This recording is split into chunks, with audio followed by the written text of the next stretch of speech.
Okay, here's the thing about bad guys. They love their guns. I mean, they really love them. From Bonnie and Clyde's roaring Brownings to Al Capone's iconic Tommy guns. And yes, even Pablo Escobar's legendary AK-47. These are the coolest, most infamous firearms in history. Welcome to the Twisted Hall of Fame for weaponry. Let's dive in. On December 2003, Saddam Hussein, the ace of spades, gets yanked out of a dirt hole in Iraq. He looks like a man who lost a bet with a sandstorm. And what's he got on him? A simple Glock 18C. A piece so rare you'll probably never see one outside a black budget unit or behind bulletproof glass. Now the Glock story has got its own swagger. Back in the early 80s, Gaston Glock, yeah, a guy who made knives, decides to throw his hat into the firearms game. The Austrian military needed a new sidearm, and Glock builds a 17.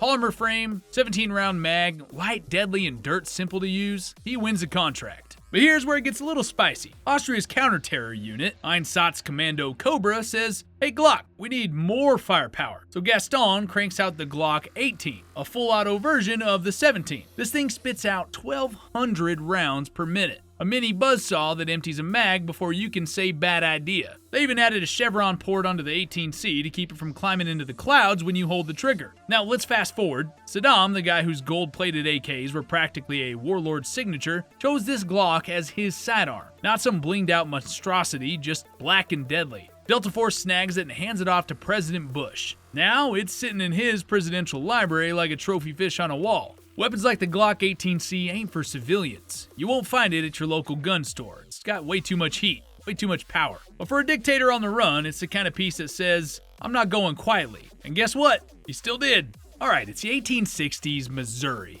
Dusty trails, bushwhackers lurking, and Jesse James, legend, outlaw, and, let's be honest, the original bad boy of the West, riding into chaos with a Colt 1851 Navy revolver strapped to his side. If guns could talk, that Navy Colt would have stories. Now this just wasn't any pistol. Samuel Colt, the clever guy from Connecticut, changed his game with this little cap and ball 36 caliber 6-shooter. Before Colt's genius, pistols were a one and done kind of deal. Fire, reload, prayed no one got to you first. But Colt's revolver had 6 shots with no waiting, and that was a big deal, especially for men like Jesse who lived and died by the draw. See, Jesse James wasn't some sharpshooting artist working from a distance. He was up close and personal. Bushwhackers like Jesse and Bloody Bill Anderson specialized in ambushes, tight chaotic brawls where reloading could get you erased. So they didn't bother. Instead, they carried a handful of revolvers, firing shot after shot like a one-man artillery unit. By the time a Union soldier fumbled through a reload on his long rifle, Jesse had emptied 2 pistols, drawn 2 more, and probably left the poor guy reconsidering his life choices. Now, the Colt Navy wasn't perfect. It hit hard, but not always deadly. A 36 caliber ball might only wound, which wasn't a big concern for Jesse. If you were unlucky enough to fall at his feet, he would finish the job. Ruthless? Absolutely, but that's how Jesse made his name.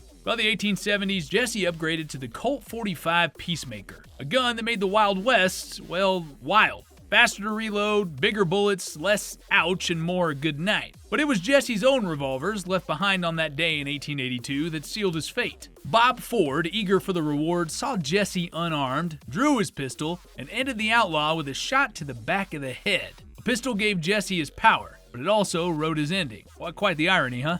Columbia, guns, and the not-so-Hollywood reality behind it all. First off, gun stores? Forget it. They don't really exist like you see in the movies. Want a shiny firearm? Well, you're either swiping it from the military or national police, or maybe paying through the nose to smuggle it in. Fun fact, Escobar, well, he went down clutching a sleek SIG P22-6. Fancy stuff. Gotcha, his buddy in crime, had the MP5K, a little machine pistol that's got more bite than bark. It's safe to say the top dogs weren't shopping local. People think the AK-47 was a weapon of choice and it's featured in this chapter, but that wasn't the case. Now, if you're picturing Uzis and MAC-10s in every cartel henchman's hands, well, no, that's Hollywood talking. By the 80s, the US had cracked down on automatics with some serious laws back in 34 and 68. Those guns weren't easy to get, even for the bad guys. What was common? The Taurus 92, a reliable little handgun. Sawed-off shotguns for up-close and personal business, and rifles like the Type 56 AK, the FAL, or whatever fell off the back of a military truck. And the AR-15? Not a thing yet. Back then, it was called the Colt SP-1, and it wasn't even popular.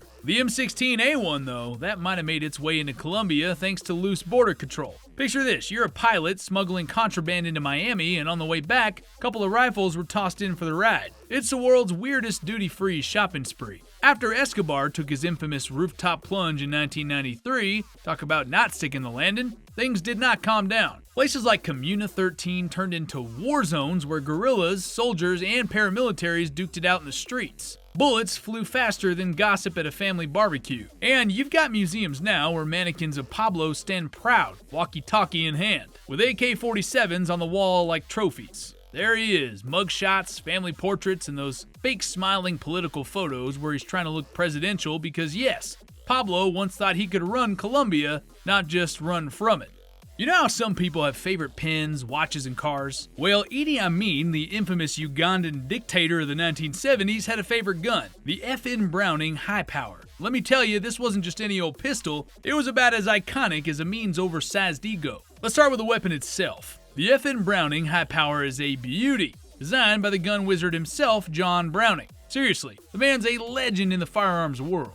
It was completed by FN Herstal in Belgium after Browning passed away. What made this pistol such a hot shot? Well, it had a 13-round double-stack magazine. Back in the 1930s, that was a game changer. Most pistols were still lugging around 6 or 7 shots like a tired old pack mule, but the High Power showed up with double the ammo and looked good doing it. It was like the James Bond of pistols, sleek, efficient, and way ahead of its time. Now enter Idi Amin. If dictators had a starter pack, his included intimidation, military uniforms 2 sizes too big, and of course the FN Browning High Power. This pistol wasn't just for show. It was reliable, durable, and had an edge that screamed power. Exactly the image Amin wanted.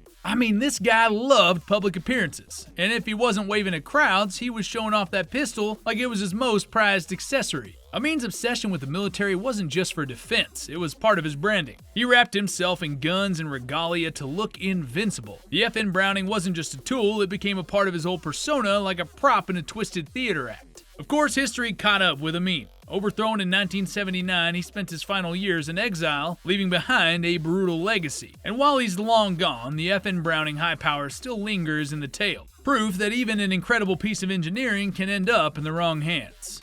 It's February 19, 1878, and John Tunstall, Billy the Kid's boss, is ambushed by Sheriff Brady's posse. Folks in town called it murder, plain and simple, but Brady backed his men, swearing they acted in self-defense. Anyone with sense knew better. The very next day, warrants were issued for Brady and his posse. Justice was supposed to be served, so Billy, along with Constable Martinez and Fred White, rode out to do what needed doing. They headed straight for Brady's crew, who were holed up in the Dolan store. Now, this is a moment where things heat up. They walk in, and Brady's men are already gripping their guns. No hello, no good to see ya. Billy snatched up Billy's Winchester, a model 1873, sharp as a snake, and then threw Billy and his pals into jail. That's insult number 1.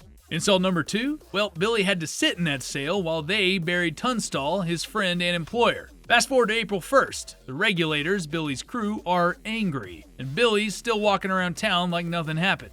That morning, Brady's out notifying folks that court's been rescheduled a week later. Now, to the regulators, that smelled fishy, like Brady was twisting the system to cover his tracks. Billy and the boys decided enough is enough. They take positions behind an adobe wall near Tunstall's old store, and they wait. Sure enough, Sheriff Brady and his deputy come walking down the street, and the regulators let loose. Shots thunder out, Brady falls. And here's the part folks always remember. Billy jumps the wall, running straight for Brady's body. Most say he wasn't trying to finish the job, he was after that Winchester rifle that Brady took from him. But as Billy ran, a bullet ripped through his leg, dropping him. He and his pal French scrambled back empty-handed. Now, if that rifle Billy was chasing is the one Brady confiscated, serial number 20150, it's out there somewhere. Historians dug this up in an inventory of Brady's belongings: spurs, a Colt pistol, some pocket change, and a Winchester rifle. That's right, if you've got a dusty old model 1873 sitting in your granddad's closet, better check that serial number. Late 19th century Belgium, right? There's this gunsmith named Laden Nagant. Guy rolls up his sleeves and designs this quirky 7-shot revolver that's, well, honestly, kinda clunky looking. Not pretty, but it's clever. The magic here is in the gas seal system. Here's how it works. When you pull the trigger, the cylinder shoves forward, seals the gap, and bam, no wasted gas. Just a bullet flying out faster and harder than it ought to. Brilliant, right? Well, yes, in theory. Fast forward to the 20th century. Stalin's in charge of the Soviet Union and things aren't exactly warm and fuzzy. Stalin's guys, the NKVD, the secret police, are making house calls. And take a guess what's holstered on their hips. Yes, the Nagant M1895. 7 shots, enough to do the job and then some. Now the thing about the Nagant is that it's reliable. It's not some temperamental diva of a firearm. You can drop it in the snow, cover it in mud, maybe even run it over with a tank, and it'll still shoot. It's a tool. Cold, efficient, no surprises, which is exactly why the NKVD loved it. See, when Stalin's purges kicked into high gear, people vanishing, friends ratting on friends, neighbors disappearing, you can bet that Nagant revolvers were at work behind the scenes. Interrogations, executions, quick, quiet, and final. You didn't want to see one in the wrong hands, because if you did, well, you weren't seeing much else. April 20th, 1939, Hitler's turning the big 5-0, and his cronies are tripping over themselves to gift the guy something special. Enter Karl Walther. Yes, the Karl Walther, as in the guy who made some of the smoothest pistols ever. He hands over a Walther PP, except this isn't your run-of-the-mill pistol. This thing's plated in gold, engraved up to its teeth, and even has Hitler's initials on the hand grip, like some kind of twisted monogram towel. Now, Hitler already loved Walther's guns, and he had a collection that would make any enthusiast jealous. The Walther PP itself was a big deal back then. Compact, reliable, semi-automatic, it was the Glock of its day. Except, German, and dressed in art decoration. Police used it, civilians liked it, and later the German military and Nazi bigwigs started carrying it too. Its little brother, the PPK, became especially popular. Fun fact, folks say the K stands for Kurs. That means short in German. But nope, it actually stands for Criminal Model. Basically the detective's choice. So 007 would approve. But anyway, the gold Walther didn't see much action. It sat pretty in Hitler's Munich apartment, the centerpiece of his personal collection. But we'll skip ahead to the good part. As the Soviets closed in on Berlin, Hitler pulled the trigger on himself, with a much less fancy Walther, mind you. And meanwhile, back in Munich, an American lieutenant by the name of Ira Palm and his squad stormed Hitler's abandoned apartment. They turned the place upside down, and what did Palm find? Well, that's right, the golden Walther PP tucked in a desk drawer. And what does a red-blooded American do when he stumbles on a dictator's blinged-out sidearm? He shoves it in his shirt, and he moves on. But Palm didn't get to enjoy his prize for long. Hours later, he was wounded in combat and sent home to Salisbury, North Carolina, golden gun in tow. And here's where it gets weird. Instead of keeping the war trophy of the century, Palm handed it off to his pastor. Yeah, you heard me right, his pastor. Why? Well, nobody knows, except maybe Palm, because I guess he thought the good Lord would appreciate it more. But the story doesn't end there. In 1947, the golden Walther vanished in a burglary and stayed off the radar until it resurfaced in Wichita, Kansas of all places. Over the years, it passed hands more times than a $10 bill at a carnival. By the 1980s, the anonymous collector forked it over for a cool $100,000. That's right, 6 figures for a gun that Hitler probably never fired. Since then, well, nobody knows. It's either gathering dust in some rich guy's vault or being passed around like a family heirloom. Either way, it's a bizarre journey for one golden gun that went from an evil dictator to Sunday morning church services to, well, who knows where.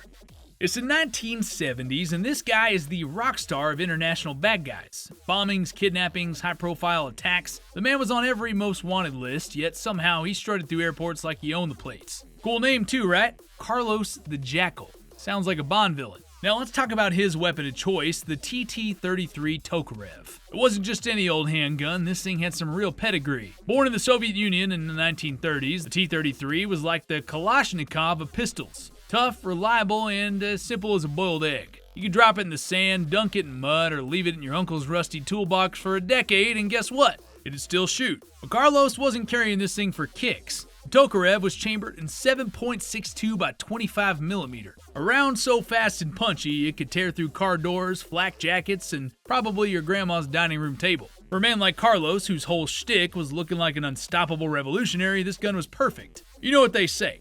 Nothing screams socialist guerrilla like a Soviet-made uniform. But it wasn't just about power, the Tokarev was a symbol. Back in those days, if you were part of some revolution in Latin America, the Middle East, or beyond, you probably had one of these bad boys strapped to your hip. It's like Carlos was walking around carrying a statement that said, "I'm a man of the people who can also shoot through walls." Subtle, Carlos. Real subtle. And of course, carrying the Tokarev added to his whole mystique. There's something about the image of a guy in a leather jacket, cool shades, and a Soviet pistol that makes him look larger than life. If Instagram was around back then, Carlos would have been racking up followers left and right just for aesthetic alone. This globe-trotting outlaw was eventually caught in 1994. While his criminal career ended with him sitting in a cell, the legend of him and that Tokarev lives on. Because let's be real, you don't get to call yourself Carlos the Jackal without leaving behind some kind of legacy.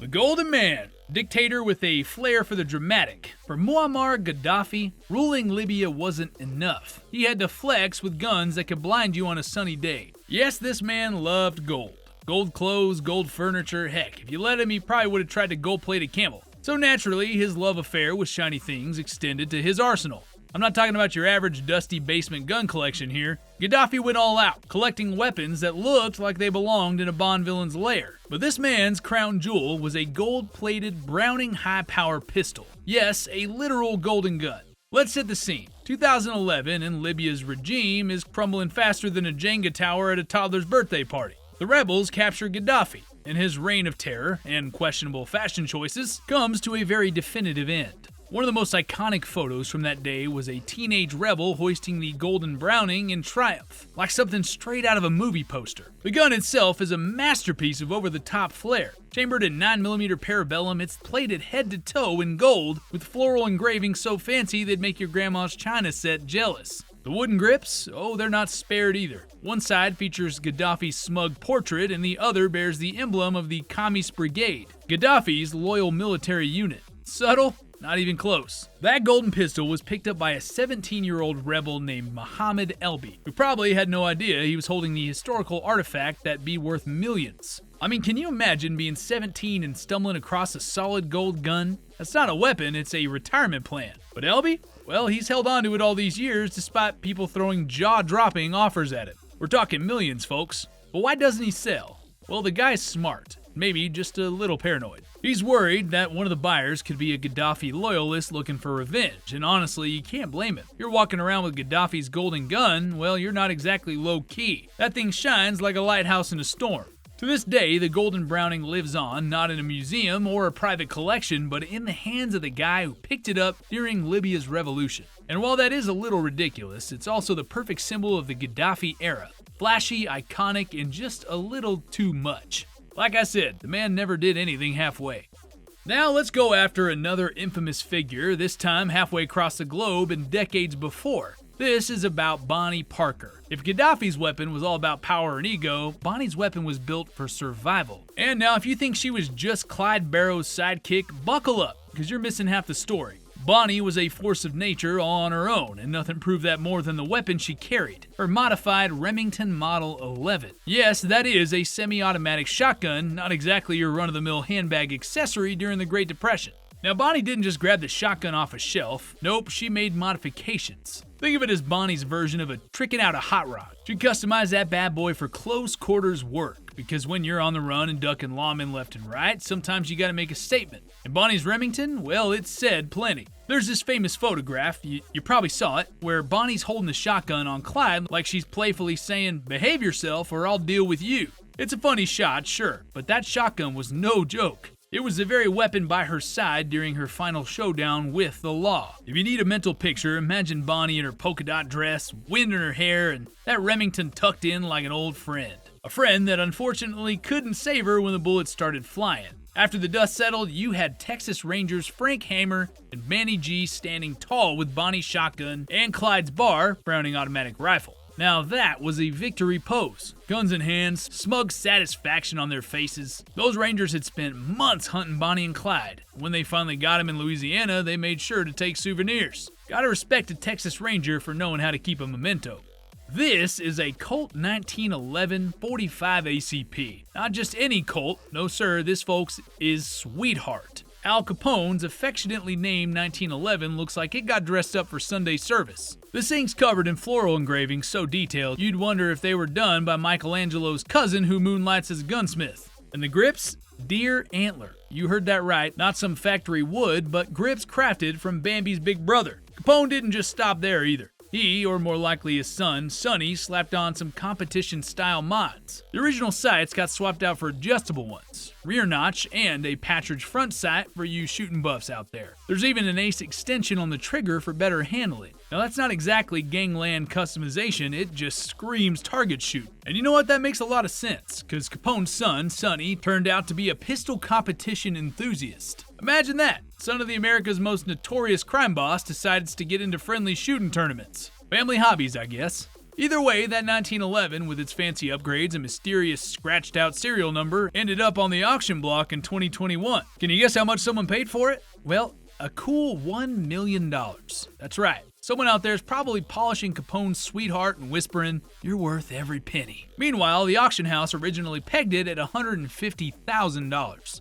Oh, super close, right? But let's not forget Capone's other iconic piece of history, the Thompson submachine gun, aka the Chicago typewriter. And boy, did this thing write its legacy. See, back in the 1920s, Chicago was the Wild West with better suits. Gangsters were running the streets, and if you crossed Capone, you usually didn't get a second chance. On February 14th, 1929, Valentine's Day of all days, 7 members of a rival gang found out the hard way. Capone allegedly sent his boys to the garage to deliver, let's call it a non-rosy message. The Thompson submachine gun, weapons that they carried, did all the talking, and trust me, it was not poetry. The massacre shocked the entire country. 7 men lined up, gunned down in cold blood. It was brutal, it was merciless, and it cemented Capone's reputation as the king of Chicago's underworld. The Thompson became the poster child for gangster violence, and this earned it nicknames like the Chicago piano and the trench broom. Whatever you called it, the gun had a way of making itself heard.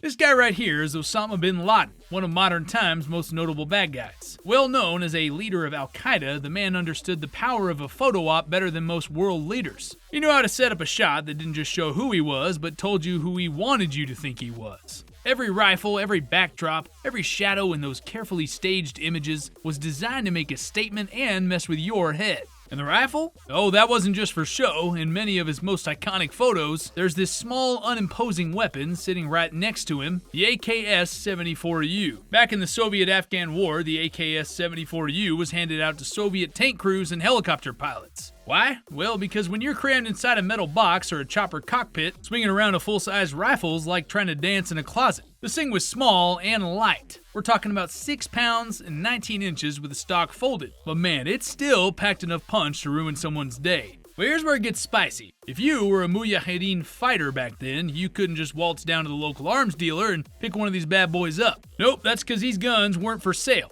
The only way you got one was by taking it off a Soviet soldier. Not just any soldier, we're talking about tank crews and pilots. So what am I trying to say? If you had an AKS-74U, you probably just blew up a tank or shot down a helicopter. That's not just a weapon, my friend, that is a status symbol. It says, oh yeah, I did that. So now you got bin Laden sitting there with this compact little trophy propped up against a wall, practically posing for a GQ cover. Only Warlord edition. But did he actually earn it the hard way? Well, who knows? Maybe he grabbed it in a deal somewhere, or maybe it was handed to him like a participation trophy. But here's the thing, he knew what it looked like. He knew that holding onto that rifle in a photo made him look like a hardened fighter. Someone who'd tangled with the Soviets and lived to tell the tale.